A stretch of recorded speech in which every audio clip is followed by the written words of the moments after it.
Oh, Okay. okay, Jose, good save. Um, so I am just barely back in town from doing a number of state fairs across New York. And I just wanted to share a couple of observations because that is very relevant to what we are going into. I was in Niagara County, which is far west above Buffalo. Lockport is in that county. It's a farm area. And then I was in Broome County, which is where Binghamton is.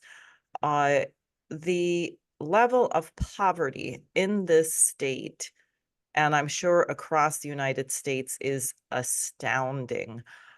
Um, in Niagara County, what I learned is that that county has the highest drug overdose rate in the state of New York. I spoke with people at the tables for stopping drug overdoses and mental emergencies, and I learned that there's special, it's not like inpatient in a hospital, but a special mental 24-hour care housing. They have only 20 beds in the county. And for people in need of drug rehabilitation, it's about 120. And this was confirmed when I went to the other fair in Broome County, because they said that for some types of housing for people with disabilities, mental disabilities, there's a 10-year waiting list, but that they are being sent people from Niagara County. Uh, I just say this because it is not the stock market per se that is dropping. That should have happened a long time ago. We've been pumping it up by looting the well-being of the population, looting from infrastructure, healthcare, everything else. You see this collapse. We got a short report today. I think we should do a lot more coverage. We are witnessing a 41% drop in farm income. It's the largest 2-year farm income drop ever in American history. And obviously, the farmers are not getting the money that you are paying at the grocery store. This is the cartels. This is the billionaires. Now, what is the relationship between this and this crisis where we seem to be marching every time that you think it can't possibly get worse, that we are already about a millimeter away from thermonuclear war, then some crazy thing happens like the Bibi Netanyahu visit to the Congress, which completely, if there was anything left of the reputation of the United States, was destroyed by that visit, with the congressmen acting like cult members in a Roman circus or something, and apparently giving him the green light for assassinations and provoking war with Iran. That's all I can guess, since that's what seems to be happening after. Uh, but Helga Zepp-LaRouche said something today which I thought was extremely striking about this period, and I think we have to really take it to heart. She talked about what happened in Germany, and people can think about how Versailles, the hyperinflation, the poverty, helped to create the conditions where Prescott Bush, the Bank of England, the Harrimans could scrape Hitler off the floor and create this Nazi phenomena under a Hitler dictatorship, which led to war all over Europe. So the economic collapse bringing in fascism and war. She said, now, if that happened in Germany and it destroyed Europe, she said, if the United States goes that way, then the world goes. It will not be a regional war. It will be world war, where we're headed. And I think that's something really important for every single American to take to heart, that we have a huge job to do in our nation to get our republic to represent the principles that were embodied by our founding fathers or our greatest presidents, where there was Abraham Lincoln, Franklin Roosevelt, John F. Kennedy, John Quincy Adams. the principles of Alexander Hamilton, the principles emphatically which Lyndon LaRouche developed throughout his life, for which he spent 5 years in prison and got called every name in the book, including emphatically anti-Semitic, and we can see how that works today. So that's what I would say. I also just wanted to point out that she did, and I think I have screen sharing, and I think it's here, I guess it's over a year ago now, put out this document of the 10 principles, which I won't go through all of them here, but I will say, she said there's a difference between a principle and a policy. The first being the new international security and development architecture must be a partnership of perfectly sovereign nation states based on the 5 principles of peaceful coexistence, poverty alleviation, life expectancy must be prolonged, education, etc. I'm going to go to the last. The basic assumption for the new paradigm is that man is fundamentally good and capable to infinitely perfect the creativity of his mind and the beauty of his soul, and being the most advanced geological force in the universe, which proves that the lawfulness of the mind and that of the physical universe are in correspondence and cohesion, and that all evil is the result of a lack of development and therefore can be overcome. And I think in this very difficult time where everybody is turned into an extremist and everybody is extremely divided, we have to keep in mind certain principles, and there are various things that we'll be asking people to do, but I will close there and let other people speak. Thanks a lot, Diane. We're going to hear from Jose next, and we want to thank everybody who's gotten on. A few people got on, about 12 or 13 more people have gotten on since you were speaking, Diane. So, Jose. All right. I assume I can be heard okay. Yes. A lot of the people that are on tonight, I have spoken with you personally, and I'm really, really excited for you. Happy and excited that you're actually on, and so that's just great. I want to start by sharing a deployment that we did this Saturday. So let me see here. I hope you can see these pictures. I'll blow them up here on the screen in just a second, but about 25-ish or so people were out in the South Bronx today. We were out by Yankee Stadium with our posters up, and what we were doing was, I'm just going to go here one by one. We were putting up our posters, going around to different bodegas and just putting them up, as you can see here. And some of these pictures aren't the best, but as you can see here, we were just putting them up, and between this week's deployment, which we had over 65 of our posters go up, plus last week's deployment, that means over 100 stores now carry our poster and our leaflets in their store. And so this is just some people holding up our little palm card that we have there. This was us here at a bodega. We put up some posters there. I mean, overall, the reactions from people were just like, hey, I'm running for Congress. I'm 25. I don't believe we should be sending our money to Israel or Ukraine. And I'm running against Richie Torres. Yeah, go ahead. Put it up. Let's put it up. No debate, no arguing. A lot of these delis were Yemeni owned, and all they said were, oh, you don't want to send money to Israel? Yeah, put 2 up, or put it right there. Or no, don't put it on the door. No one will see it. Put it up there where people will see it, So that was some of the these are just more pictures of the day. I'm sorry I didn't sort these earlier, but yeah, this was us putting it behind a barber shop where they moved the couch for us to go and actually put it up behind their window so it would get more visibility. And then you can see here, we put the sign up here at the barbershop and at the cleaners. And it's just great. That's, I don't know what else to say other than like, it was a fun day. Here was me just talking with people as we were walking. We were giving out our palm cards, which are in English and Spanish.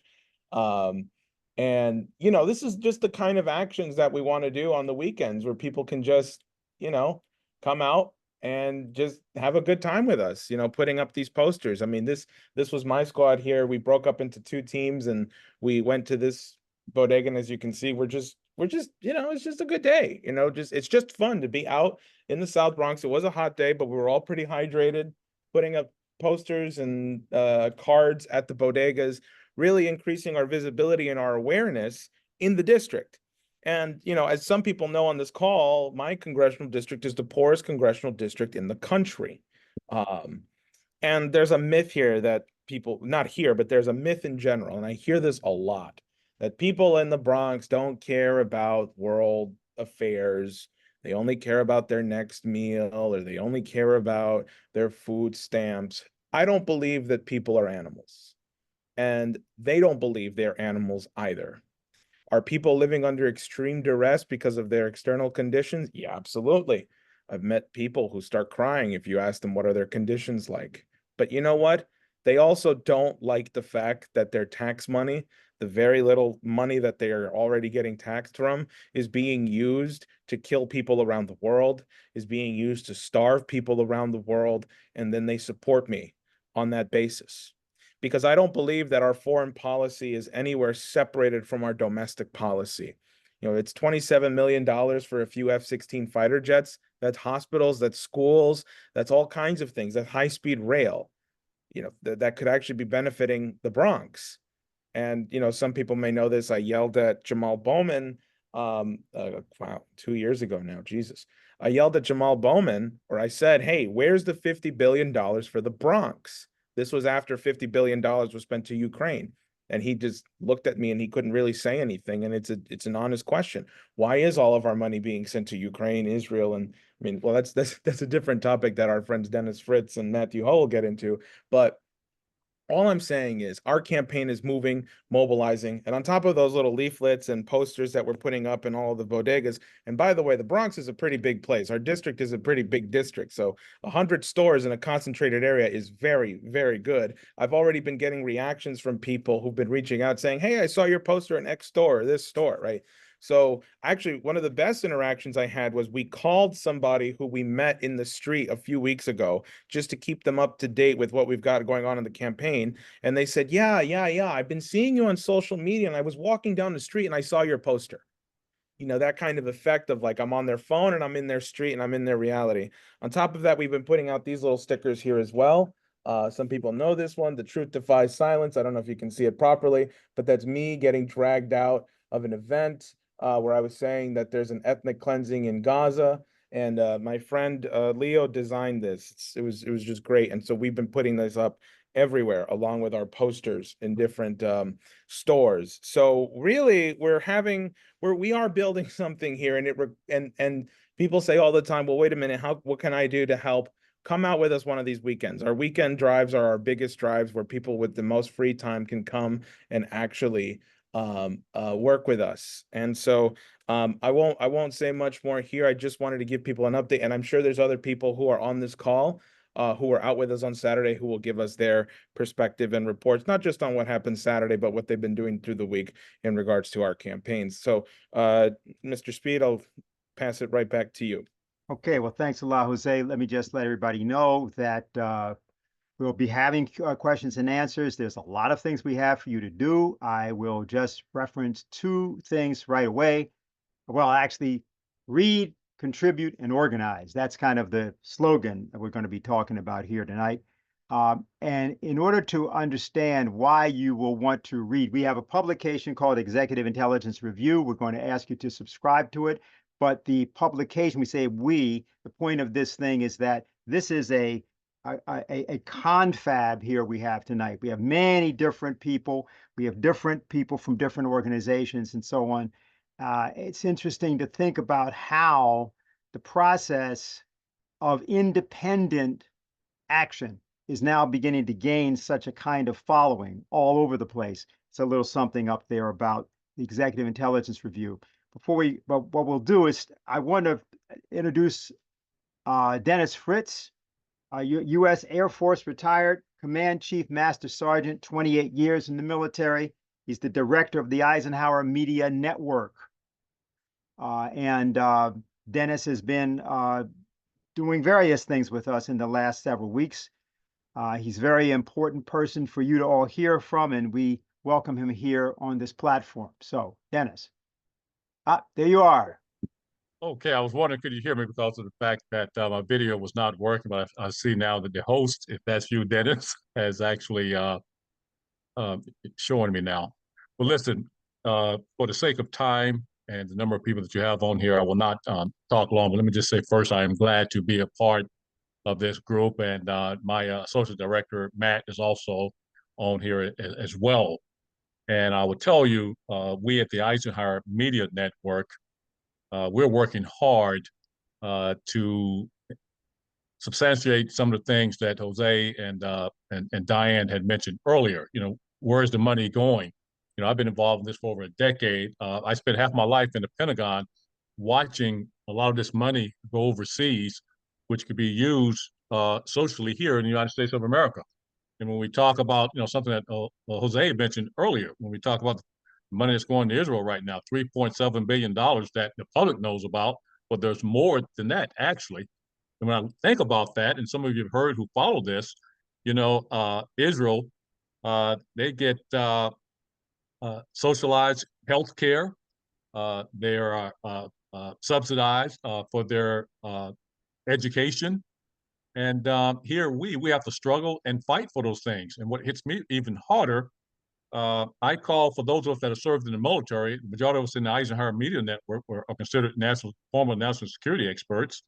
And, you know, we go off and what I call we are used as pawns in our foreign policy, where we go off and fight these ill-advised wars, and then we come back and we have to fight for our benefits again. So Jose and Diane, I would add that in there as well for our veterans. You know, I mean, we send them off war based on lies. It's something that Jose and some of you know about already. I wrote a book, Deadly Betrayal, the truth about why the United States invaded Iraq, based on a lie. And we sent billions of dollars over there, billions, wastefully. They could have been used to help Jose's district, to help the state of New York, and just go even further, the entire United States of America.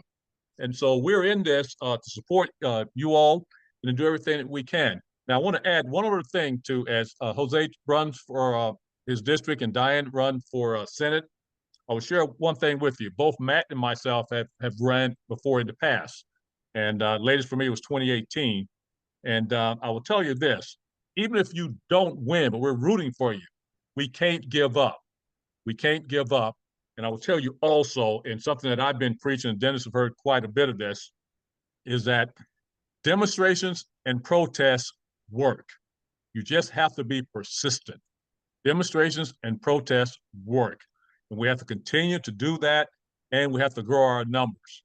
And so that's what I will share with you, you know, right now, is that you have the Eisenhower Media Network support. We're out there working hard to change the direction of our foreign policy, and we'll continue to do that because the money that we're spending overseas in these wars and what we call foreign military sales, selling weapons of destruction to other countries where the military-industrial complex are reaping an entire fortune at the expense of the American people. Thank you very much, Dennis, and thank you for all the things that you just said. Let me just also let everybody know that you can ask questions here, and we encourage you to raise your hand so that we know that you want to ask questions. We'll get right to that once we've heard from Matthew Ho. He is a Iraq War veteran, former State Department official, and he's the assistant director, you said social director, actually, of Eisenhower Media Network. Matthew, please. Thank you, Dennis, and I'm very pleased to be here with you, Jose, and with you, Diane. Thank you all for running. Thank everyone here for doing what you are doing to support these campaigns. It's imperative. The strength of any campaign is dependent upon who is supporting it. We have a system here that is legalized bribery. And so, of course, we have a system where billionaires' support may mean more than the average person's support. But this is why disruption is so key. You know, understanding what you're up against, understand the machine you are up against, the empire you're up against, and disrupting it. The idea is to fight this thing asymmetrically. And so when you have someone like Jose who presents himself to Jamal Bowman and says, where's our $50 billion, and takes them off guard in a setting where the system's supposed to work, where there are only supposed to be questions that are asked that are the approved questions or the right questions or the appropriate questions for the venue. That type of disruption, coupled with the technology we have now with this media, that's effective disruption. That's efficient disruption, right? I mean, so this is the type of thing that I'm excited to see.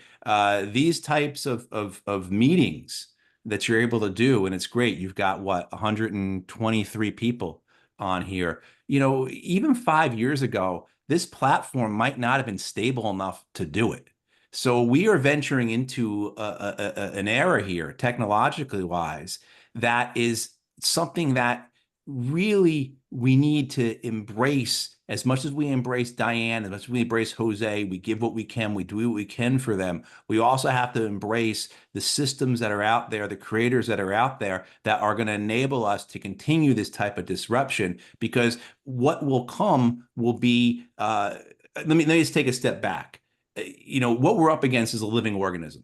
This Leviathan that we're up against, this empire, it's a living organism. And just to kind of explain it in terms of the military industrial complex and how the national security state, the empire works. You saw in the W. Bush administration and in the Obama administration's commitment of hundreds of thousands of American troops to the occupations in Iraq and Afghanistan. Disastrous political consequences. There's often this trope in the United States that somehow Americans don't care about war. No, they do care about war. The 06 elections were all about the Iraq War. The 08 election, we get our first black president because of the Iraq War, because that's how he beats Hillary Clinton. That's how he beats John McCain. There's a lot of great evidence out there. If people want to contact me later, I can send it to you. Stuff from University of Minnesota and from Harvard that show that when you run the numbers, where does Donald Trump beat out Hillary Clinton? He beats out Hillary Clinton in 2016 in counties where there are disproportionately high numbers of combat dead and wounded from Iraq and Afghanistan. 2016 has echoes in it, has elements of the Iraq War in it that most people don't know. And by the second half of the Obama administration, Obama is saved from this in his reelection, because at that point, right, 10 million people are losing their homes. We're in the midst of the Great Recession. So that Afghanistan doesn't become the issue for Obama that it became for W. Bush. And Obama also commits at that point to pulling out of Afghanistan. So by 2012, drawdown is supposedly happening there. Obama and Romney are on the same page. They're able to keep a war that 75% of Americans are against from being a defining issue in the campaign. That, though, what it tells the empire is that we cannot put large amounts of American boys and girls on the ground someplace, killing and being killed, because people back home will see it and they don't like it. So what we're going to do is we're going to use proxies. We're going to use contractors. We're going to use special operations and drones and CIA, the things that are secret. And that's how we're going to run our wars from now. If you look at the last 10 years of American warfare, that's essentially it, right? So we have to always remember that the system we're up against is a living organism that itself evolves, and that it's still a Leviathan, though. We still can't run headfirst into it. We have to fight it asymmetrically. And so how do we disrupt it, right? And it's through campaigns like Jose's and Diane's that we do, because there's a lot of people out there, too, that will say electoral politics don't matter. Well, you know what? If electoral politics didn't matter, they wouldn't be fighting Jose and Diane so hard. Right? Diane, we could do a whole show, right, Diane, of you just talking about all the different challenges you've had to go through to be on the ballot, right? If it didn't matter, they would just let Diane be on the ballot because it doesn't matter. But that's the case. That's the reality. It does matter, right? So I appreciate being here. I'm down here in North Carolina now, but I should say I've got fairly local roots to you all, not the same part of the city, but my dad's from Inwood, my mom's from Yonkers. So some connection to you all, but no, but thank you for this. And most especially, thank you, Diane and Jose, for running. And thank you all for being a part of this. And I want to encourage you, 3 months is not a lot of time. And that works both ways, right? It's not a lot of time. How are we going to get it all done? We've only got 3 months. It's also on the other side of that is that it's only 3 months. You can give it all you can for 3 months. So that short amount of time works both ways, and keep that in mind. But thank you. My pleasure to be here. Thank you very much for that. And I'm going to actually ask Diane if she wants to respond, but I want to say something about the last point you made. That's exactly true. It's important that everybody think about it because, of course, it may be less time depending on the crazies that are actually trying to provoke war. So putting everything in now, getting in the street now, organizing other people to listen to what we're talking about. The meeting that will happen this coming Friday is one example of that. Maybe people can help out. And I think maybe Anastasia will show up here because I wanted her, she's from the International Peace Coalition. She represents it, and I wanted to make sure she spoke. I see a lot of people have their hands up. So let me just ask Diane if you have anything to say in response to what you heard before we go to the questions. I thank you both, well, everyone, for your comments. I just want to say on this military question, Matthew, I had not heard those figures before about the vote, and it makes a lot of sense. My sister is a veteran. She served the god-awful 15-month tour in Iraq in a combat zone as the brigade surgeon, and you can imagine what that was like. My father, though Quaker, ended up in Vietnam working on medical matters. I think this is really important. We have close to 3 million veterans in this country, and they are treated very poorly. That's it. Okay. All right, fine. So we're going to go to questions now, and I'm getting an order. I know there's sort of trying to follow the screen here. So I'm going to call people as I'm seeing it. Brittany, let's do you first, then Jonathan, and then Andrew. Okay. So Brittany, go ahead. Hi, everyone. Thanks for having me here. And I'm an interesting story because I'm all the way on the West Coast, and I'm lucky that I found Jose through social media. So that is to show that it is working, which is exciting. So I'm even wanting to go out to the Bronx and put out flyers with you also. I'll probably have to catch a flight this weekend or the next weekend because I'm motivated by the fact that Jose is disrupting. How I found him was that we were looking for videos to find out how Kamala debates and things like that. And I don't know how I came across Jose's video, but he had the best video of challenging Kamala, and she had no answers, and no answered whatsoever to any of the questions, anything that's really going on in the community that she's speaking in front of. So I was like, oh yeah, this is my guy, and whatever. I'm reposting this, I'm supporting. So I have 860,000 followers. I'm trying to grow that to 1 million, but the way that to keep getting the message out there is engaging, reposting videos that are speaking to the trends right now. And the trending right now is that the Democrats and the Republicans are trying to make it seem like there's no other option, whether it's just in Congress, Senate, or also for the presidency. So what we're looking for is any videos that challenge that. We know that we can't trust the media. So all we have is our social media. They don't know how to use social media, so that's our advantage. So I'm here to, continue to push that.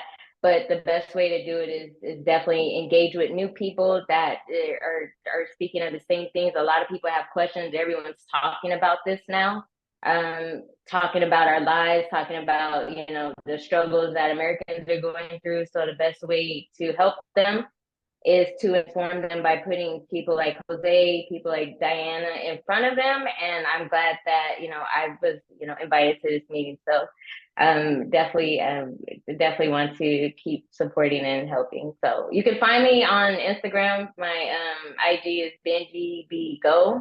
And we can just all team up and continue to put the voices out there of everyone that's disrupting, just like Jose, because that's what we need and that's what we want. And people need to see that, and they're trying to hide that from us. So that's what we're here for. We're going to shatter the narrative that there's no other option. So thanks for having me. All right, Brittany, that was, thank you. I'm really happy to hear that. On the interventions thing, I mean, the idea is that, you know, there's 130 people on here. If just 50 of them did an intervention, and I call them interventions, you know, the disruptions, you know, did them this week, and they were hitting people like Kamala Harris, but it doesn't have to be Kamala. It could be their congressman. It could be some media figure. It could be somebody who's speaking in their town. I mean, Matt, I know North Carolina is a swing state, so somebody's always down there that's trying to get some votes, right? You know, if 50 people on this call did an intervention just this week alone, could that change the entire situation around the war with Iran? If 50 people are calling for peace in that way? And that's why I think what Dennis was saying earlier about the EIR.news, Dennis Speed, you know, because and Matthew, you have a thing about this too, right? You know, how do you disrupt so that it's not just noise, but it's actually something targeted or something that's focused that is really hitting them where they're caught off guard because they're like, whoa, wait a minute, this person's not just angry, they actually know the problem. I really would tell people to go on EIR.news. I'm not paid for this. I'm not promoting. I'm not, you know, I think EIR, this is where I get, this is what I read before I would do an intervention because I just need to know what is happening before I actually go up there because it's important that we stay informed. I mean, this is something the Black Panthers were doing back in the 70s and the 60s. They were giving out newspapers so that their organizers and their activists knew what they were talking about before they would go out and actually mobilize. And I know, Matthew, you I don't know if you want to talk about it now, but you know, the difference between disruption and noise and you know, intervention, the process, it's up to you if you want to.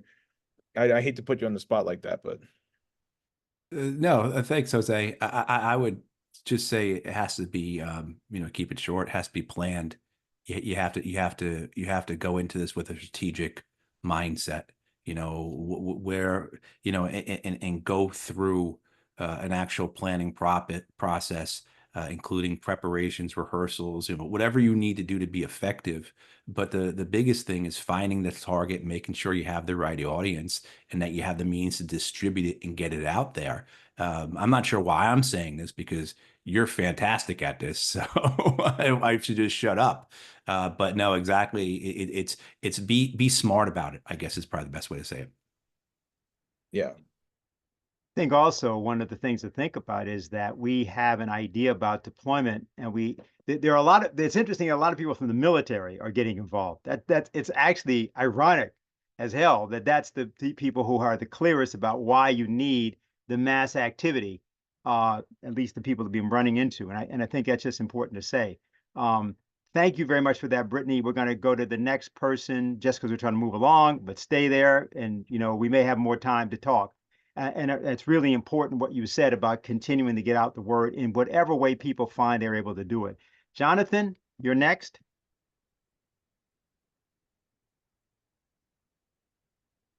Okay, there we go, Jonathan. There you go. Yep.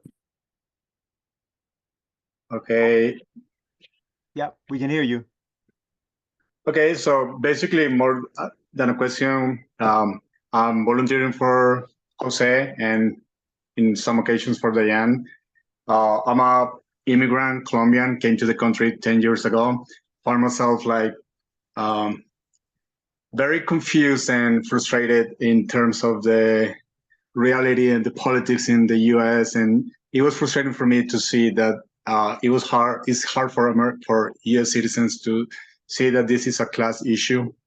In Colombia, we have like the classical left and right and differences, but when politicians talk our rights, we came together and we go to the streets. I don't see that happening here. At the beginning of the year, I was considering moving out of the country again. And then I realized that maybe being here, it was the best place to fight the fight, since the US has enormous power and influence around the world. And then I learned about Jose and Diane, and I decided to involve, and I started volunteering, and here I am. I've been collecting signatures. We made it happen. And then now on the streets, talking to people. And what I found on the streets is like, people are very political. They just sick and tired of the duopoly. But when you mention that you are independent and that you are trying to do things in a different way and actually fight for people, people are very receptive. And I think that's encouraging, and that's something that motivates me to continue going to the streets and talking to people. We've been doing, as Jose mentioned, in the Jan, enormous work around the Bronx and in New York State. And I think people are thirsty of something else. And I think our challenge is like to reach these people, to find them, to connect with them. And the same way I found like a motivation to keep fighting or fight the fight, people are looking for people like us that are already doing the job. So yeah, so I wanted to share my experience, and maybe my question will be like, what's the best way to reach more people and to find these people like me were looking done as me were looking for something to like feel like you belong to, right? Like, okay, I can actually talk to people in a civil way, like people who actually care about people. So that will be like my question, like what do we need to do to kind of go to the next step? I think we're doing great, but I think there's so many people who needs to hear from us that kind of, I think, is the challenge for us. Okay, Diane, you want to say something about that? Sure. I think of course, the interventions and being prepared, which means filming, recording, being able to get them out on social media. I want to thank Morgan, who has helped me upgrade some of my little live streams, and we've gotten a lot more views. However, there is also an enormous amount of shadow banning and censorship, as everyone here, I'm sure, is well aware. So what you've been doing, Jonathan, just interacting with people, because that's true, they are starving for someone telling them that you don't have to be going through this and there's a way out of this mess. And it's really important that we have the courage to interact with people and calmly, not like everyone else where everything suddenly becomes extreme. And you just, the way that the terms of debate are these days are frankly psychotic. You can't have a discourse because you're supposed to not associate with anyone with whom you have a disagreement. And therefore, I think focusing on the big matters, like whether we're all going to be annihilated in nuclear war, whether we think people should have food, water, electricity, these are some basic ideas that can bring us together. But you've been doing a great job, and we need more people to jump into the organizing. Great. Jose, do you think? Yeah, very well. First of all, I just have to acknowledge I didn't know you were thinking about moving back and you decided to stay here and help us with our campaigns. It's very moving. Maybe I'm the worst because I get emotional quickly when I hear stuff like that. So excuse me. But I want to first of all acknowledge the international power here. You're from Colombia. And I know you're also from Queens too, or in Queens as well. Here in the Bronx, we have a lot of people from Yemen, Ghana, Togo, African countries that I'm just hearing about for the first time. We have people from all kinds of places. Of course, Puerto Rico, Dominican, yeah, that's big here. There's a small Salvadorian population as well. There's a big international coalition here in the Bronx that one of the reasons why they know what's going on is because they get their news from back home, right? So you take the Yemenis, right? The Yemeni population that's here, people know about what's going on with the Houthis. They may not understand the particulars here and there, but they have opinions, okay? And they certainly know about what's going on in Palestine, right? As do the Puerto Ricans, as do the Dominicans, as do the Salvadorians, right? Because you have all of these countries here that have, in one way or another, experienced some kind of oppression. And when they see it happening in other places, or when they see it happening in their home countries, or when they see it happening here, they recognize it and they will support anybody who wants to give it a shot at stopping it. Because some of these people might have experience doing it back home. So we need to tap into the international power. The last intervention I did on Matthew Pottinger with my friends Robert Castle, Simon, and Rachel and others got over 100 million views in China alone. And you know where else it got a ton of views? In Brazil. I have a lot of people who follow me on Instagram from Brazil who comment stuff in Portuguese. I get messages of people saying, come to Brazil, come to Brazil. I don't know why, but that's just there, right? I mean, Brazil is one of the BRICS countries, right? So it's not a real big surprise. I'm saying that because the world is watching what we are doing. We don't exist in a vacuum. We don't exist in a bubble. You know, our influence does not end in our borders. And I think everybody here has that responsibility to think of themselves as an international figure as well. So that's my response. Great, great. We're going to go, before we go to Andrew, I'm going to have Anastasia Battle speak because she's in a car, she's in Michigan, and she doesn't have a lot of time. She is the coordinator for the International Peace Coalition. Anastasia, take it away. Hi, yeah, thank you for having me on. And it's really wonderful to see Matthew Ho and Dennis Fritz. Dennis, thank you so much for joining us on the International Peace Coalition a couple Fridays ago. I've been getting a lot of wonderful response of people just appreciating your depth of knowledge. And I'm sure other folks would very much appreciate you, Matthew, as well, on the International Peace Coalition.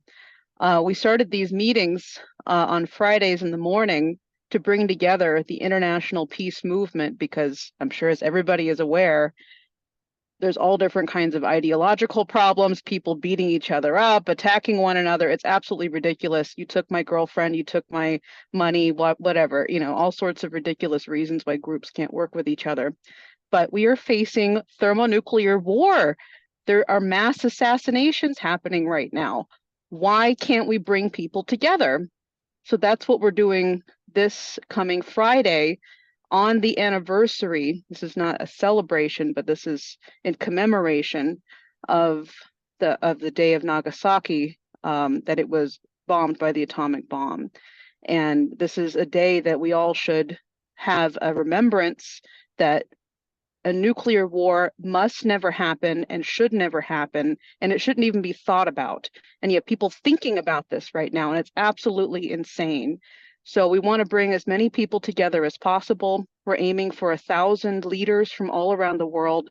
We've had over the last 60 some odd weeks, 62 weeks it'll be coming up, 1,400 people, different leaders from around the world on these calls, from 45 different countries, and we have different translators: Spanish, English, French, German, sometimes Italian when we're able to bring in our Italian translators.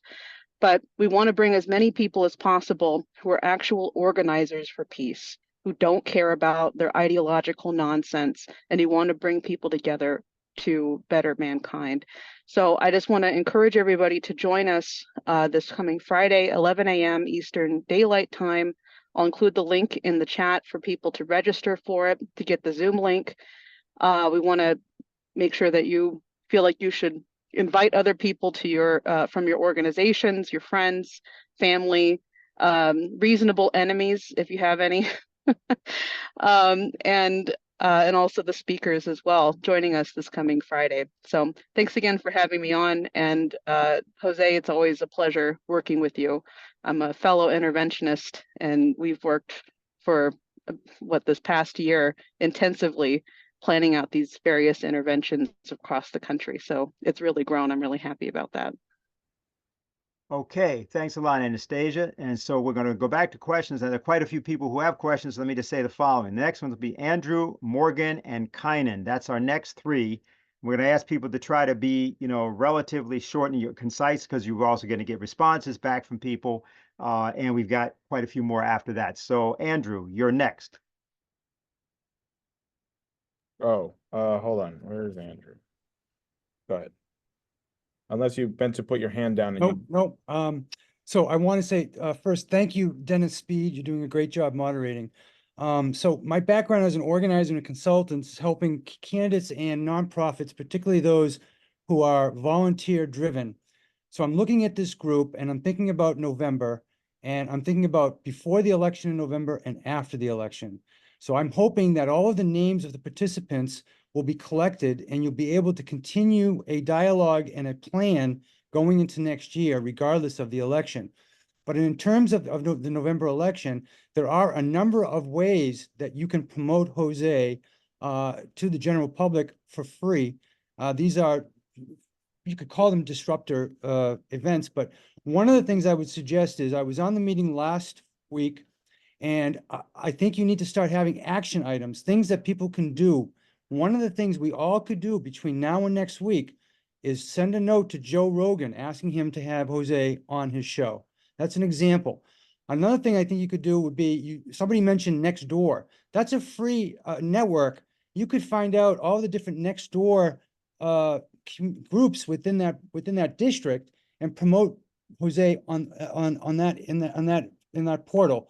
Another example would be training people, and I can help with this, to be able to call into a call-in radio show, of which there are a lot. People don't realize this, and bypass the filter so that we could plug Jose's and his name and what he's trying to accomplish. As Matthew said, the messaging has to be prepared. You have to have people organized to do this stuff, but it can be done. And I'm happy to help in some capacity, and I thank you all for your work. Okay, thank you very much for that. Very good. Great. Morgan? Please speak. Hey, I just want to keep this brief. I just want to make a mention that everyone on this call needs to play their part in amplifying these campaigns. You know, like Matt said, this is, we're going against a machine. So whether it's sharing Jose and Diane's content, donating or volunteering if you can, we all need to pick up and push this thing along and actually make a movement. And, I just wanted to keep this brief. So I really thank you guys for hosting this, and thank you, Matt and Dennis, for your words. And I hope to see you guys who are listening in to join the IPC call on Friday. Thank you. Great, very good. I think Kynan is next, am I right? Yes. Yes, I believe so. Let's see here. Kynan, are you there?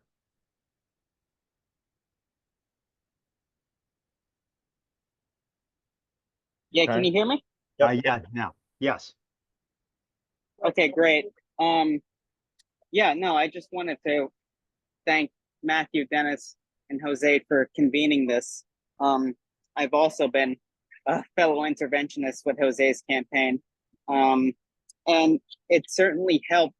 I mean, as Jose had mentioned, it would help if people, regardless of where they are, in the country, would do this kind of thing, because it certainly brings awareness to what we're trying to do, and it absolutely makes a difference. And I would coincide with what Dennis Fritz had mentioned, that regardless of how efficient you think you are in doing this kind of thing, if you're making mistakes or whatever, it's absolutely worth doing, because now we're seeing a regional war in our face in the Middle East. We're seeing the war in Ukraine erupting into a full-scale nuclear war. I mean, whatever presumptions people have about, how they should be, how they should be acting, in their personal life, this is more important than whatever you're doing. So I would just say that, and those figures you mentioned, Matthew, I thought were really important. I didn't, Diane mentioned it too, but I didn't really think about it myself, about how in the Obama era, people that had voted for Obama, a lot of them, were parents of combat veterans who had died, and people had voted for Obama thinking that he was actually going to do something to, to get us out of these wars. Of course, that had never happened. But I think it's important. And I would also, and that also relates to what Jose had said, that, whatever, that people, these wars are on the mind of people in the Bronx, that people aren't animals, that they are thinking about this, and that it's our job to bring it out of them when we're organizing out on the streets. So I would just put that in there. And of course, thank you for everyone for what they had to say. Okay, let me just ask whether Matthew or Dennis has anything to respond to Jose. To Kynan. Can you hear me okay? Yes. I'm so glad you gave me this opportunity, Dennis, because I wanted to jump in, but I said I'm not going to do it as a matter of time. But I will share with you what drives me and what motivated me to get involved in this, like I said, a decade ago, was that for you to know about me, as I stated earlier, I spent half my life in the Pentagon, and I saw the wasteful spending. And one of the main goals of the Eisenhower Media Network is to try and work hard to reduce the Pentagon budget by at least, I say at least 10%, but probably more. The other thing that drives me is that, I don't want to get on here and promote myself or promote a book, but I won't even talk about it. But Daily Betrayal, I want to share something with you about that. When we talk about what's happening in the Middle East right now, I saw in the chat where somebody said, I don't know what this country has come to now. Well, we've been like this. It's just been exposed now, and that's the most remarkable thing when I see campaigns like Jose's and Diane's. These things are being exposed now. And people like myself, like Matt and myself, we've been there, done that, and got the t-shirt so we can give you all credibility. That's how we can help you all. We can give you all credibility because we've seen it. I saw the Iraq war was based on what's going on right now. In other words, they have a strategy. You've heard this term called neocons, neoconservatives, but they've always had this strategy of controlling the entire Middle East. Now, that's just a segment of it.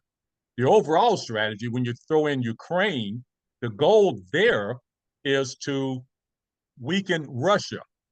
We in the United States, we have a mentality, and you hear imperialism, that we want to literally control the world for the benefit of our oligarchs, not for the people that Jose and Diane are working so hard for, so we can get health care and educational benefits and housing for the folks. They're working for the oligarchs to increase their pockets. And that's why your campaigns are so hard. And Diane, I want to share something else with you too, in regards to, you mentioned, I think you said your sister. After I left the Pentagon, I ended up going back to the Pentagon. From 2008 to 2022, I worked what we call the Official Sanctioned Wounded Warrior Program. And so I saw firsthand the wounds, both invisible and physical wounds, of the results of the Iraq and Afghanistan wars. And somebody mentioned about, when Matt mentioned about Obama, they're all tied into this, whether it be the Israeli lobby or the military-industrial complex lobby. It doesn't change. And that's why when folks were talking about Kamala, Harris and their administration future, or whether it be Trump's administration, it's going to take people like us and trying to change things, Jose and Diane. And that's why I told you, don't give up. Matt and I, as I stated earlier, we ran for office, but we haven't given up. We're doing what we're doing now. We're going around politics. Okay, very good. Matt, you have anything you'd like to add, or I'll just continue? I think just to chime in on what Dennis said, and just to add to this idea that who we're up against, the people in power, they've been in power. These are the same people that put us into the wars throughout our lifetime. They are the exact same people. If they're not the exact same people, well, then they're the proteges. I mean, that's how the system works. And the system itself, the military-industrial complex, ensures that within the empire, only those who meet the standards of the empire are going to be in those positions.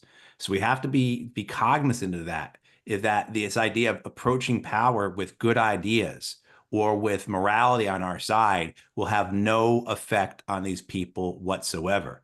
And so you have to come back to that principle set forth by, say, Frederick Douglass, that power concedes nothing without demand. And I'll say it's even further than that, not just demand, but action. But keep that in mind, that the people we're up against, the people that are leading us into war in Ukraine, leading us, supporting, enabling, carrying out the genocide in Gaza, these are the same people who have been in power for decades, and they're not going to change. The only thing we can do is remove them from power. Okay. Okay, very good. So now we have John McCarthy. We have someone who's identified themselves as A. We need some more information. We think we know who that is, but please indicate in the chat who you are. And then John, after that, John Mudd. So let's go to John McCarthy, and hopefully A will identify themselves. If not, we'll continue past and let them get back to us. So John McCarthy.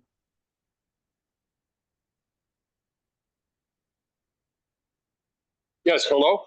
Yes, we can hear you. Yes, hi. Old friend here. And I wanted to invite the candidates. I know they've each mentioned this a little bit in the past, to attend this upcoming trial that's taking place starting September 3rd in Tampa, Florida, of the Uhuru 3. And I would say this trial is more important than any of the elections, even, because what the government is doing, they're trying to say that it is illegal to talk to people from other countries and that it's illegal to campaign for peace. They're facing Chairman Yeshitela and his followers. They're facing 15 years in prison, not for any alleged crime, but just for speeches and articles and political campaigns defending Russia's point of view in the Ukraine. And if the government can set a precedent that that's illegal, then the work that your candidates are doing is in jeopardy.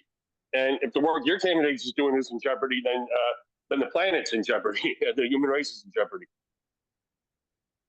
Okay, well, thank you for that. Thank you for that. I'll just quickly indicate to people that we did follow the Uhuru Nation case. We know quite a bit actually about Mr. Yeshitela, and we know that there is a frame up that is true. And we may very well make sure that we cover that. We have an indirect relationship with some of the people that were involved there. And in the spirit of our committee for the coincidence of opposites, as we used to call it, we may very well try to play a role in that. I'll leave it at that because of time. There's a funny trial story starts to that. September 3rd, and there's a rally the Saturday before. And it'd be good if you guys could attend. Okay, very good. Thank you. Thank you. So let's go to A, who is Andrew Comley. Very good. Hello, can you hear me? Yes, we can. Hello, everyone. So nice to work with everyone. And, you know, each Saturday I come out and there's a lot of good energy. Most people, I guess, for every one person you get who may be interested, you got to go through 10 rejections, but that's okay. That's what spreading the word is. A lot of these people, just those 9 people who, or 10 people that first reject us, they just don't understand yet. Maybe in the future, time and time again, they'll get curious after a while and talk with us in the future. And I look forward to being able to explain things to them then and prepare them with the information they need, posters, palm cards, whatever, so they can better understand us. And again, it's great to work with everyone to doing something positive for America, which, you know, everyone's so brainwashed and into the two-party system, almost like lemmings. And we have to, you know, to break them out of this consciousness together. Thank you. Thank you. Thank you. Actually, I'm going to ask Diane to speak to that in a few minutes. But unless you want to say something right now to her, John. Okay, fine. John Mudd.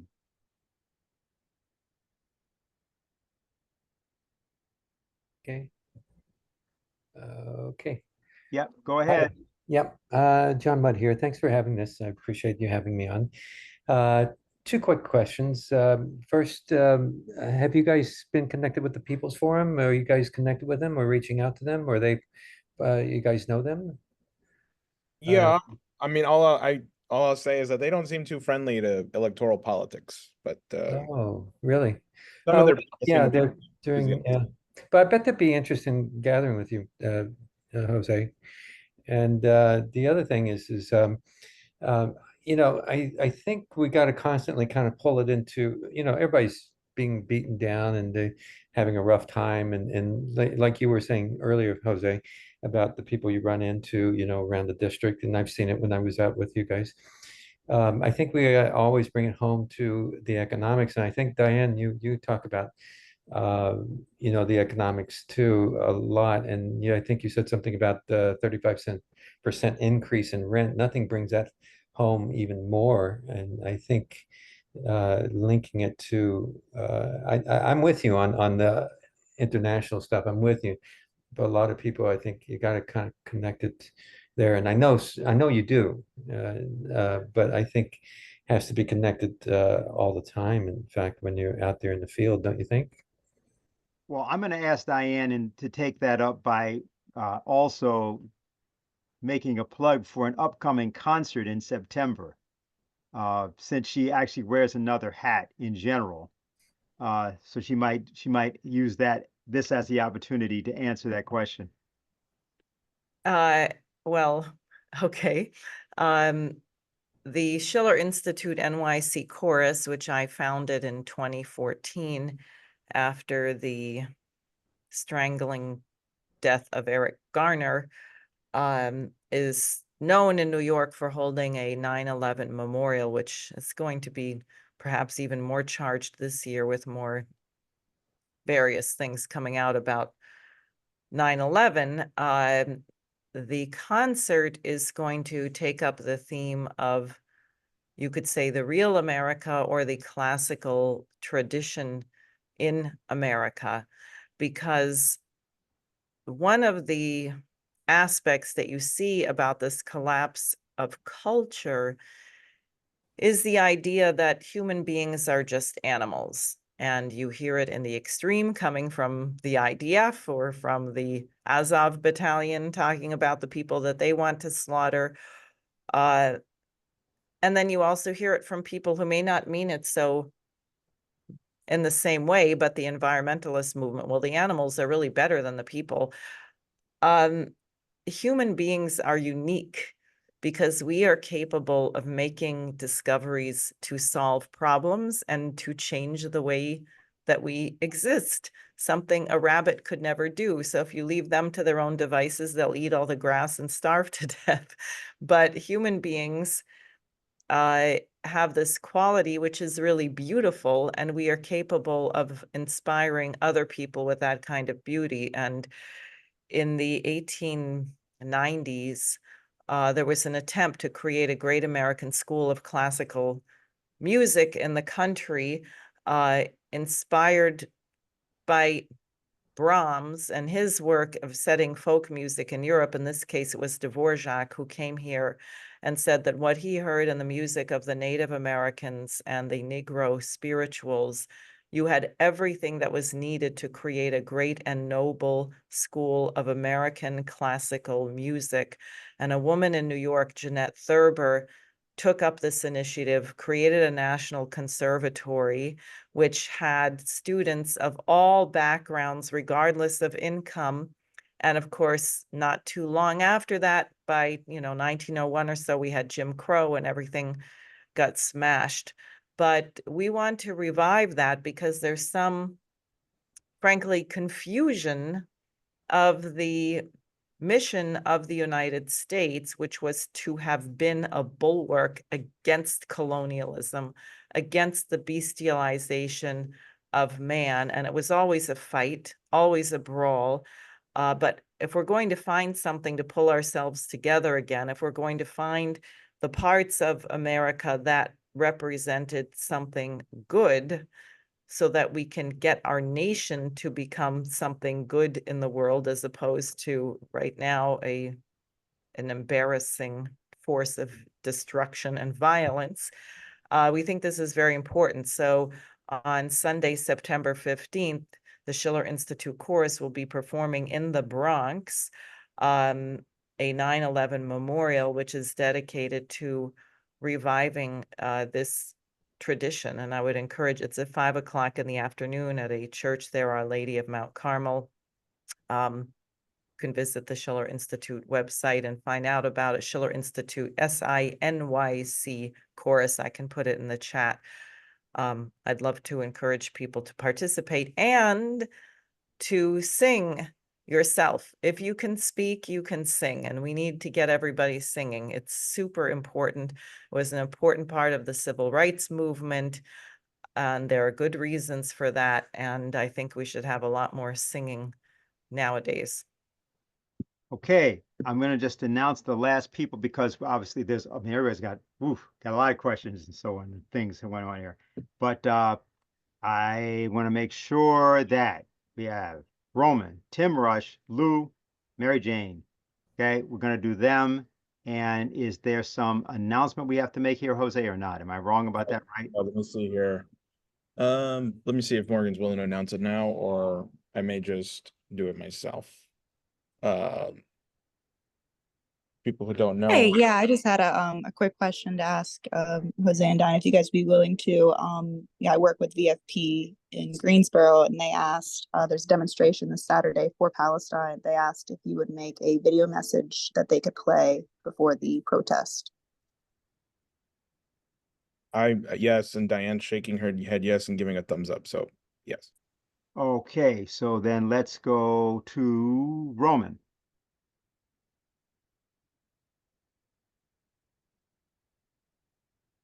Good evening.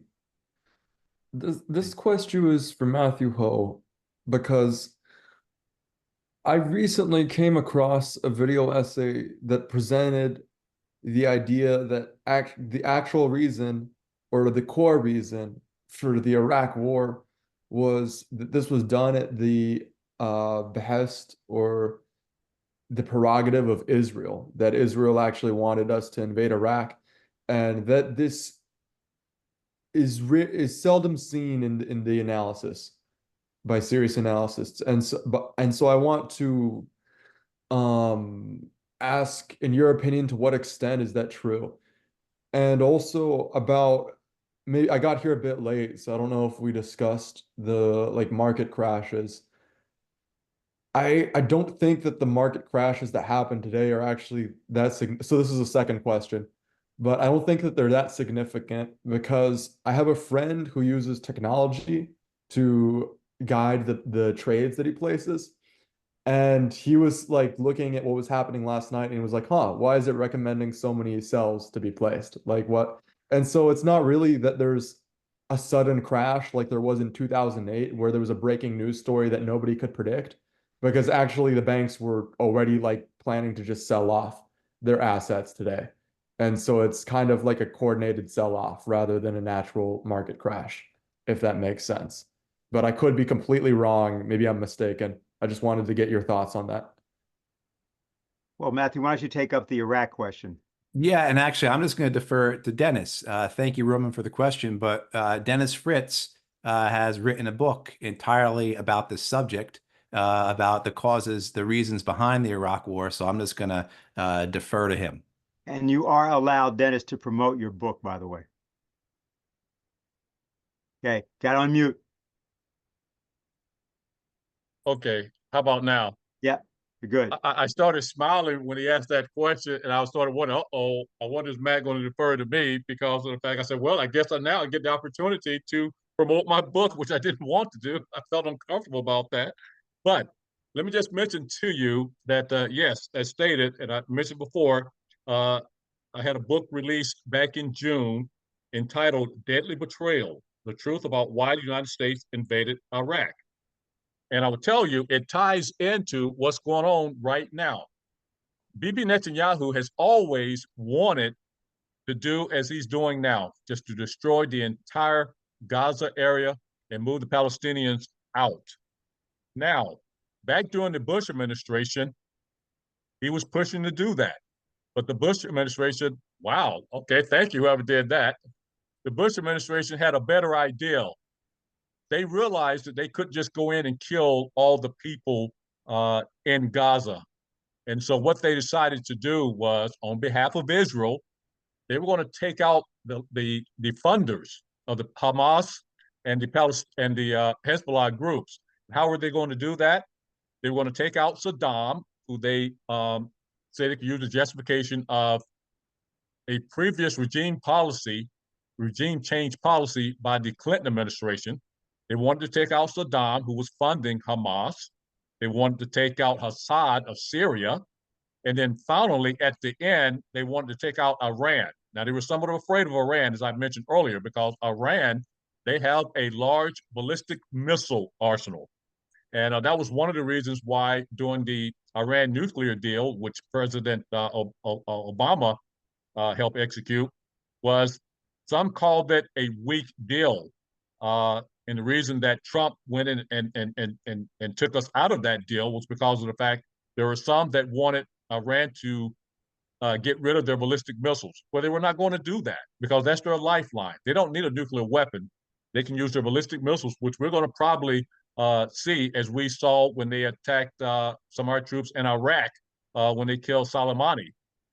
Likewise, the arsenal that was released recently in the last few months against Israel, and I tell you, there would have been some damage done if we would not have helped, and others like France had helped, and even Jordan had helped. And so, going back to your original question, let me just some things you can take to the bank. You can take it to the bank that the Iraq war, there's 3 primary reasons, but one of the primary reasons was to take out the leaders of Iraq, Syria, and Iran on behalf of Israel and take out the funding. And so that at the end, Palestinians would not have had any type of armed resistance, and they would have had to make peace at Israel's own terms, which included the majority of the Palestinians being moved out of Gaza. I think it's also useful to remember what General Wesley Clark said about, the famous interview that he gave that was on Democracy Now! About the 7 wars in 5 years, beginning with Iraq, Syria, then there's going to be Lebanon, Somalia, Libya, Sudan, and Iran. If you look at the list and you look at what has happened in those locations, one has to understand that this is something that was being discussed in 2001. So, just to say, Tim. And Dennis, yes. Let me just add one of the things that what you said about Wesley Clark when he mentioned it was a visit he made to the Pentagon. I will tell you, it would have continued if we would not have been bogged down in Iraq with the insurgency, because they were heading to Syria next, and they was already making the plans to head to Syria next. But what happened was the insurgency in Iraq, held us back from doing that. And then because it was delayed, then Russia entered Syria to help Assad, and that took away the remainder of the plan because we were headed towards Syria next. Okay, Tim. Oh, I think Diane's. Diane's waving. I am. I can't figure out how to do things since I'm a co-host. May I just address this economic question for a minute? Yes. Because I think it's important, and I think I have it up here. And I hope people can see this. I couldn't figure out how to make it larger. But this is something that Lyndon LaRouche came up with in, I guess, 1995. He called it the triple curve function. And I want to say this because the financial system is done. It's finished. It's over. Just forget it. I mean, the transatlantic system. All they're doing now is using human beings as conduits of money. That's what they're doing with the migrant flow. They're just shuffling all kinds of money through these poor people, whether it's the $1,400 bus tickets or the cards or what. They don't care what happens to the human being on the end of it. And it's the same thing with the fees that everyone is paying for everything. They are desperately trying to prop up a bubble. The left point, he says here, it says 71. And when I say triple curve function, it's not 3 separate curves. It looks like it, but it's one function. Prior to the decoupling of the dollar from gold, when your economy became more productive, the stock market went up and there were more also financial aggregates, so that this was one curve which was connected. Once you said that speculation and money generating money was more important than what happened with the physical economy, like the things we all depend on to live, the monetary and financial aggregates would increase in almost precise inverse proportion to the physical economy, which is collapsing. So we're now at a point where the higher the stock market is, the worse the physical economy is. And I would say this point where the red crashes is about 2008, which I will say LaRouche did warn about in July 2007 when he gave a webcast and said, it's finished, it's over, and there's nothing you can do to save it. Now, what we've done since 2008 is with all these bailouts and quantitative easing and quantitative tightening and raising the interest rates and lowering the interest rates, all we've done is make the bubble bigger. The crash will be the harder. And the question is, are we going to prioritize the human element of the economy, or are we all going to go straight to hell together? That's it. And let me simply say that all of this sort of material is in the Executive Intelligence Review. That's why we urge all of you to subscribe. It's not a general thing about getting information. It's getting things that you would never see anywhere else. Ideas and writers and conceptions that are just not available, because it's an independent journal that was founded by an independent movement, which is running now, and from independent candidates are representative. But the conception is that that's what America, we believe, has to be all about. And Americans have to return to that kind of thinking. So, Tim, can you unmute? Yeah, I think that I'm unmuted. Yes. Great, good. I just wanted to call people's attention to the beautiful Friday night symposia that Diane has been doing for some time on her SARE for Senate site. And I particularly wanted also to ask Jose if he wanted just to say a word or two about this beautiful discussion he had of Edgar Allan Poe over the weekend, I think it was, or late last week. And I think it's really important that people realize, given how intense the strategic crisis is and the dimensions of the economic collapse we've been discussing, that what really inspires people are the profound ideas of what mankind is, as Diane has been referring to, and also Jose and so forth, and to clothe it in these, in things that just outflank the pessimism that people feel. There's just, people just really get their intellectual and moral juices flowing. So, Jose, I just wanted to ask you to say a word or two on that, and I'm going to put in the link in the chat links to both last Friday night, which was Why the British Assassinate American Presidents, with your campaign resident historians, Chris Sayre and Bob Wesser. And then I'll put in the link to what you did on the Poe question, which I think is it's really important that people keep that cultural dimension really live in their minds. Yeah, absolutely. Robert Castle, I saw you raised your hand. I'll bring you up here in just a minute so you can talk a little bit more about what happened in the last class. But we are starting a class series because the idea of this campaign is that it has to be educative as much as it is active. Because if we aren't building our minds and keeping the creative potential going, we fall flat and we fall behind. It's the only way in which we can keep going forward. And so every Friday at 6 o'clock, we're holding a class, and we just had our first class, which Robert Castle did on Edgar Poe. Edgar Poe, some people know him from The Raven, some people may know him from his other poems and short stories. He lived here in the Bronx. His cottage is just outside of my district. Robert Castle did a class on him. And before I pass this off to Robert, we are having another class this Friday on economics, the question that Roman had asked, and it's going to be done by one of our veteran organizers, Megan DeBroat. And it's going to be this Friday at 6 o'clock. And I would like to see at least 20 people here at the office for that class. I think it's important, especially if we're trying to build something that will outlast any election in any year, is we have to build up our minds, and it is essential that people come to these classes. So, Robert, if you wanted to say something about what happened last Friday's class, please go for it. I would ask just keep it brief, just for the sake of time. We have 3 more people on, but go ahead, Robert. Robert, Hi, can you hear me? Yeah, I can hear you. Yes. Okay, great. So I'll be brief. Basically, all I want to say about the class, apart from what Jose just said, that it's the beginning of a series that we're going to be doing on economics, is that if you look at the figure of Edgar Allan Poe from the perspective of economics, particularly the physical economic perspective that Diane was just presenting with that triple curve collapse function, the idea of the United States as having been founded on economic principles of promoting the general welfare through adherence to physical economic principles. When you can look at Edgar Allan Poe and discover that he was directly involved in the political battle for those principles. I think a lot of people can think of Poe as living and working at the end of the 19th century.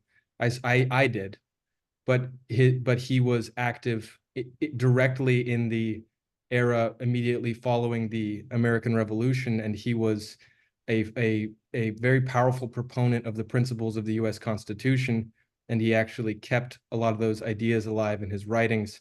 And you can just access that by reading his writings. You can read his dialogue, The Power of Words, or you can read his mystery stories, which demonstrate the kind of thinking which you can use to investigate history in this way. Okay, very good. Lou?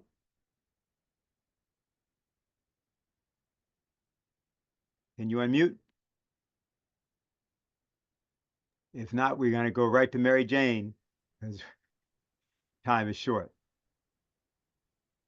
Okay, let's come back to him if we can't. We can. Mary Jane?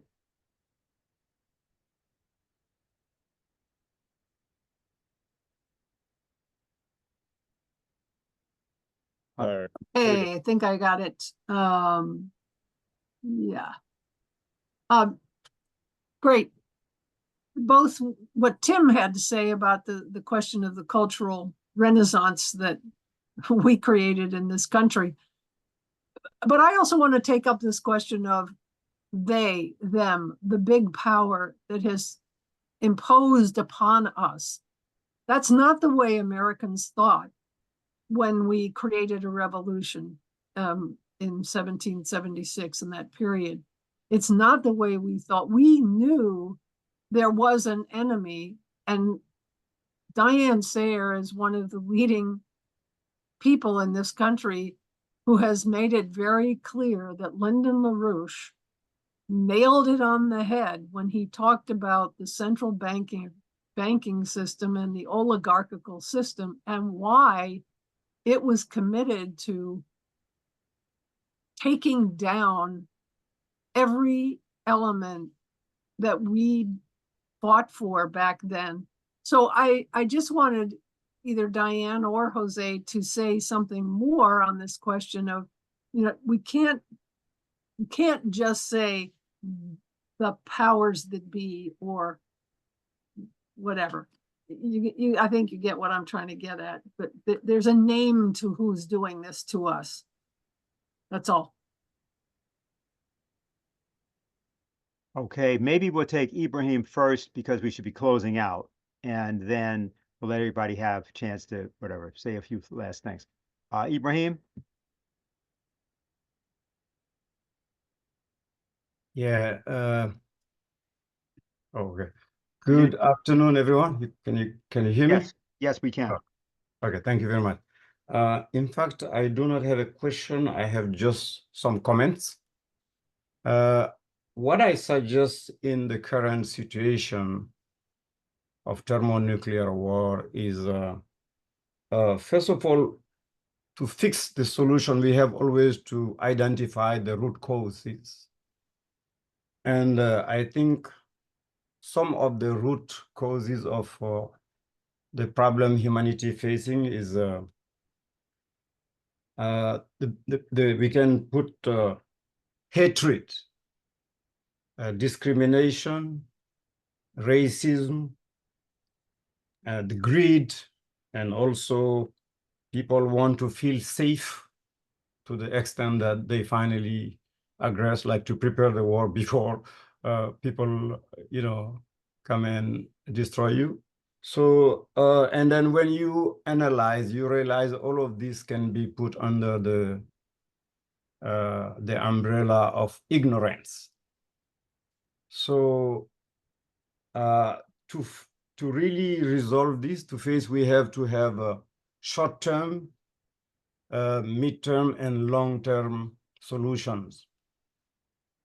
As of now, where we are living now, I think the short-term solution we have is to organize more demonstrations, more sittings, like worldwide, not only in one country, but if we happen to spread the news in all the countries of the world, because everyone is worrying now, everyone.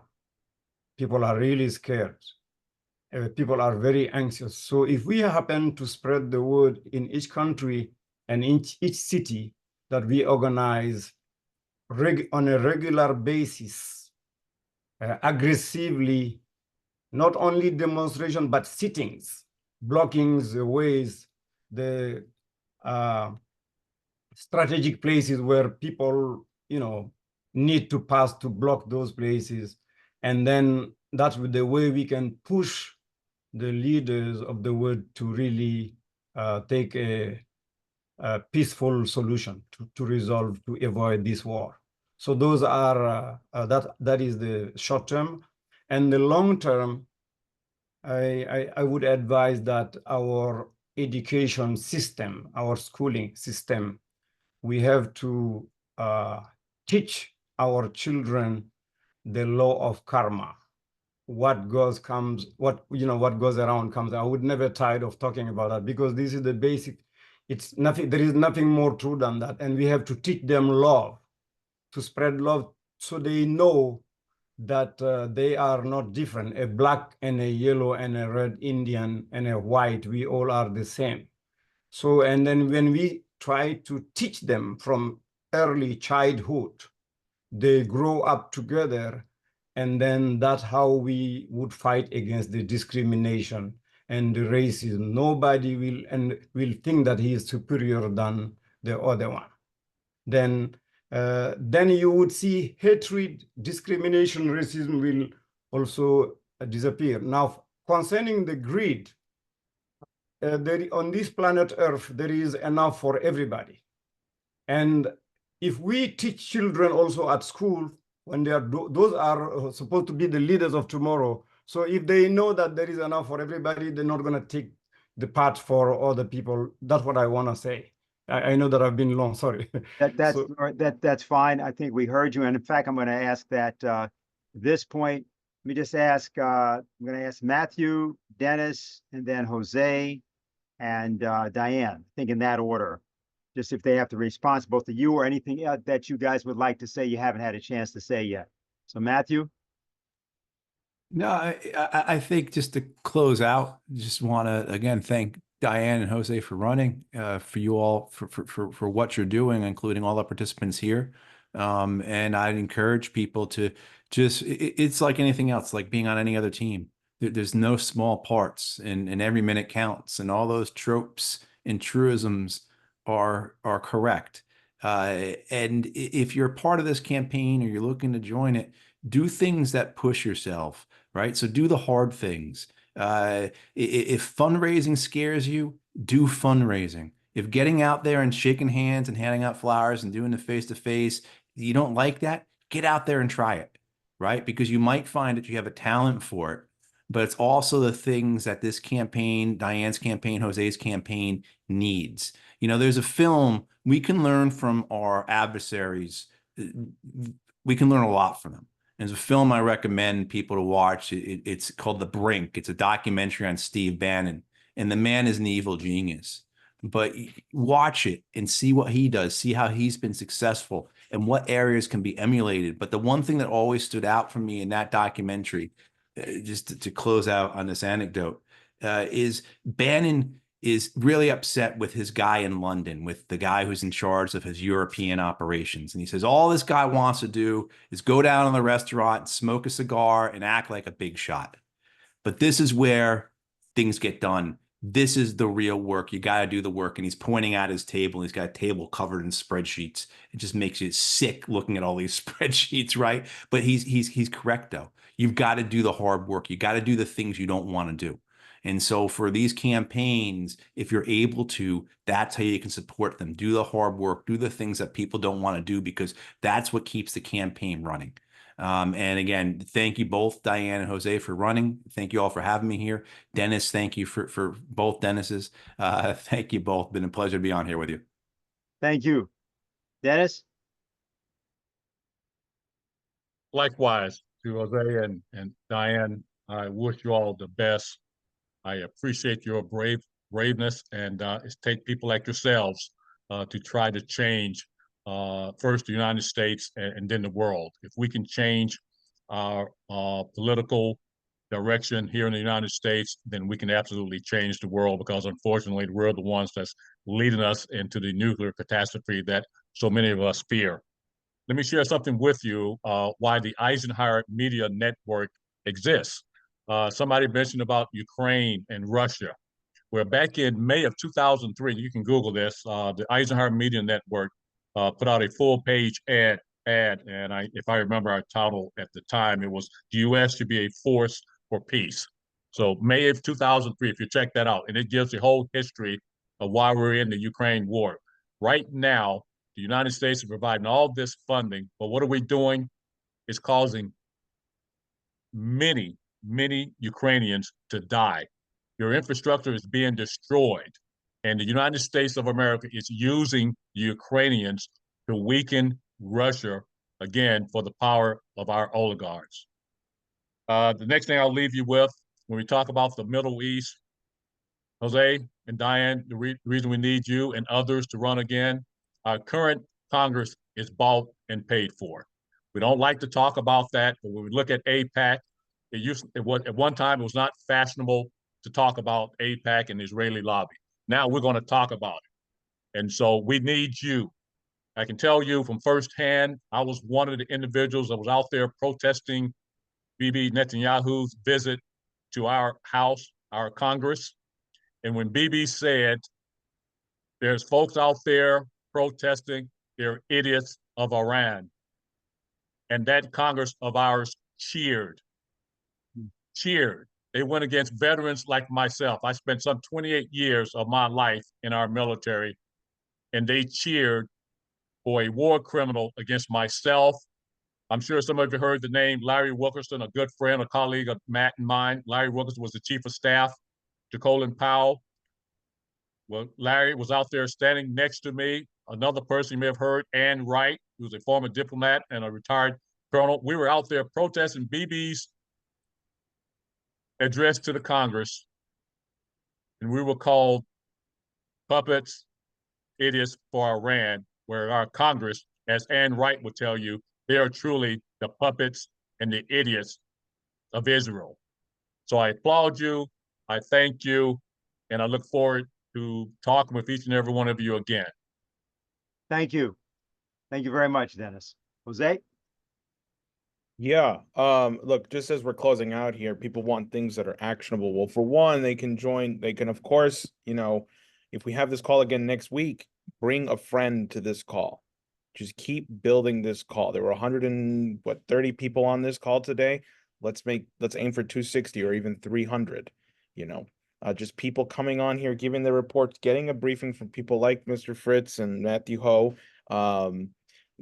People should join our Reason Against Violence. That's really what we're doing here. We are starting an initiative here called Reason Against Violence.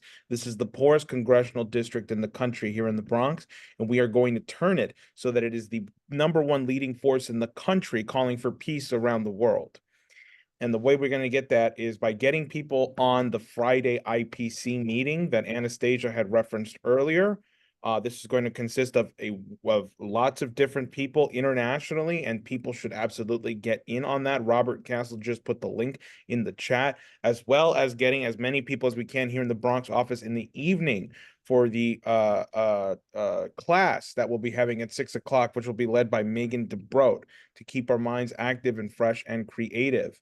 And finally, of course, people need to come out here to the Bronx to deploy with us on the weekends. Okay, we will be out in the streets Saturday, probably Sunday too, and we'll just be moving forward. There are 3 months, less than 90 days till Election Day. What are we going to do? And of course, we're going to be doing this all with Diane. Thankfully, if you're not in the Bronx, anywhere in New York State, or if you're in Connecticut, Massachusetts, New Jersey, Rhode Island, come on into New York State and just pick a spot, because anybody there can vote for Diane, and you could help us get the word out too. So. Okay, let me just indicate one thing. I know there's a few people that were making comments and wanted to talk in the chat, and so we're out of time. What we can do is the next call, if you want to go first, we can do that. And if there are other things that we can answer by means of the chat, please go ahead. Diane, go ahead. I'm sorry.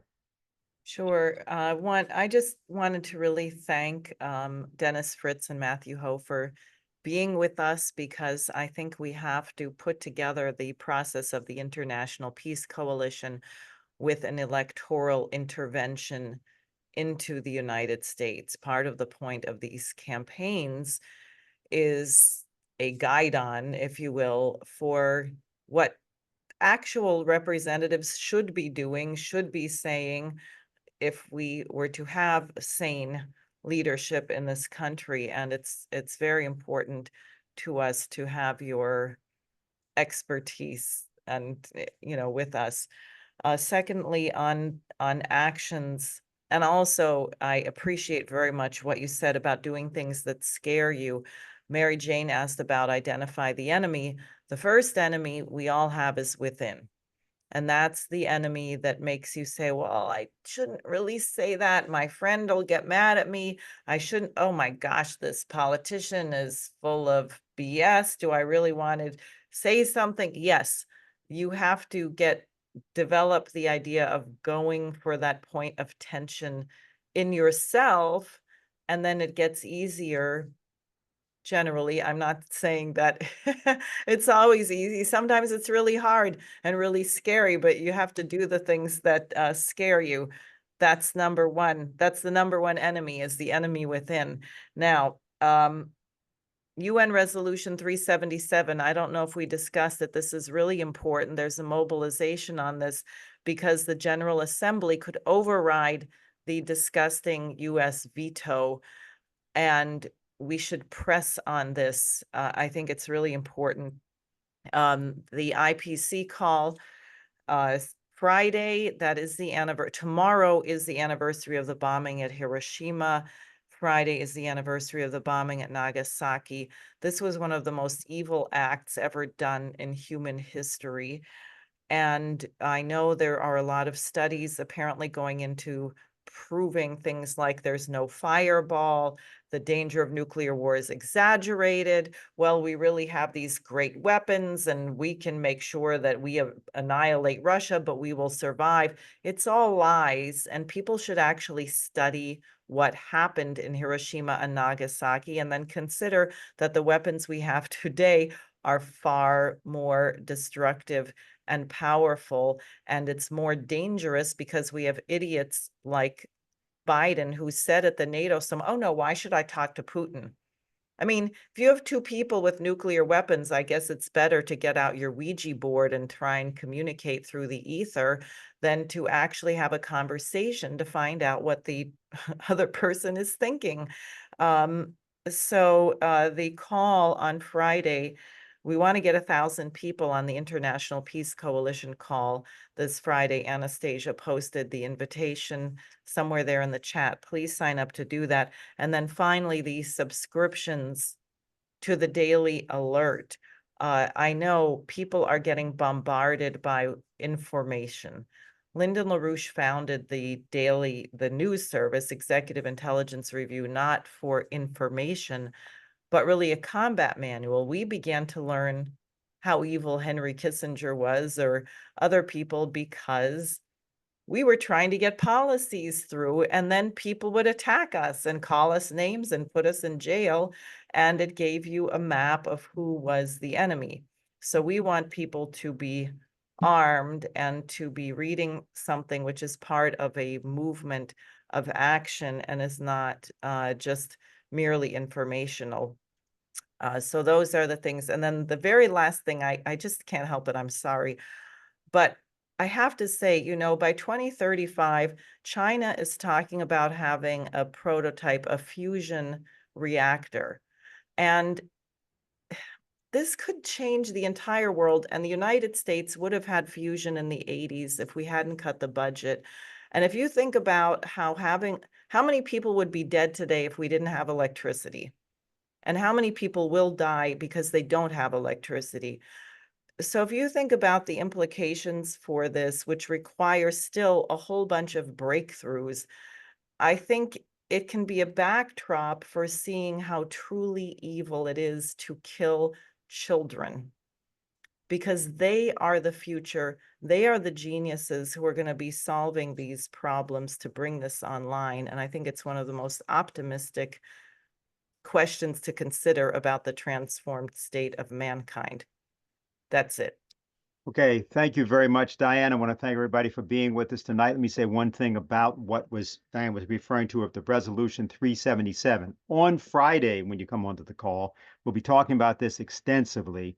But the notion is that the resolution empowers the General Assembly of the United Nations to override the United Nations Security Council under conditions that you have a crisis, a military crisis, and you have to actually get past log jams. So there is a way to get past log jams even in the United Nations. Now, importantly, you all know, and as you get off this call, you're going to be hearing about various things that Israel is up to, and Iraq's probably going to, Iran, excuse me, is probably going to retaliate. People are being told to leave Lebanon in whatever way they can. There are many different things happening as we speak. Within probably 48 hours of right now, everything may be completely different. We're asking that you do two things with us. First of all, work with us for this Friday meeting. In other words, anybody you can help us get on, anything that you've got, networks of people that you can make aware of it. There's an invitation that we will have out by tomorrow. If it isn't, I don't think it's already out. Anastasia is working on that, who you saw before. So there'll be a invitation from the International Peace Coalition by tomorrow that will go out, and you may receive it in different forms or formats. So we just want everybody to know that. That's number one. The second thing is that we want to make sure that you are aware that we're saying that there's an international action that could be taken by the United Nations. Yes, it would be controversial, but it could actually be done. We have the power to suggest that. We also have the power to do something else. And that was the whole point of the call, and I think everybody got that. We have the power to stand up. We have the power to intervene. Jose proposed the notion of 50 different interventions in a given week. Well, maybe we wouldn't be able to do these this week. Maybe we can do them next week. But the relevant element is that people, if we're thinking that way, one intervention that you know you can do is if we're going to do a phone call like this next week, bring one person onto the phone call. That doubles the size of it. But it does more than that. It creates forward motion. And that is the most important thing in terms of this issue of independent candidacies and campaigns. Dennis Fritz kept making the point, don't give up. What we have to do is that we have to keep fighting. You can't be defeated if you keep fighting. It's a very important thing to understand as a conception. You can lose but not be defeated. And the important conception is that the country requires a kind of patriotism, which is that which uplifts the people to recognize who they are. We have the power to stop this, but we must understand that involves our declaring our independence from our own sense of littleness or smallness or lack of entitlement. We are American citizens.